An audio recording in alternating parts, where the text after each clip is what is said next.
আসসালামু আলাইকুম প্রিয় খামারি ভাইরা। তো দেখতে পাচ্ছেন আমাদের এই পুকুরে পাওয়া মাছের ডিম দেওয়া হবে আজকে। তো ভিটামিন সি মানে টার্বোসি আর প্যানভিট অ্যাকোয়া এই দুটো সিটে দেওয়া হচ্ছে। ডিম আসছে, ডিম উপরে আছে। পানিটা এই এই দুটো দেওয়ার পরে পানিটা যাবে, একটু রোদ ছিল সারাদিন, একটু ঠান্ডা হওয়ার পরে আমরা ডিমটা দিব। আর ডিম ছাড়ার আগেই ওষুধ তো দিবেনি, তার আগে আরও একটা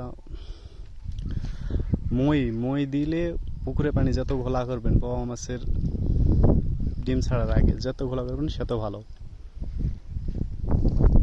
আমাদের পুকুরের পানিটা দেখতে পাচ্ছেন ঘোলা করা আছে, অনেক ঘোলাই দেখা যাচ্ছে। তারপরেও যদি মনে হয় আরও একবার ঘোলা করে দেওয়া হবে।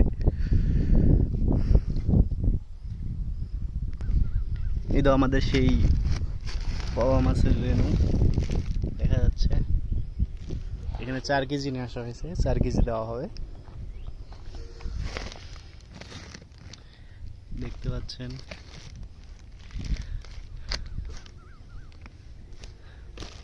তো যখন দিব আর কি, তখন দেখা যাবে ভালোভাবে একটু পরে।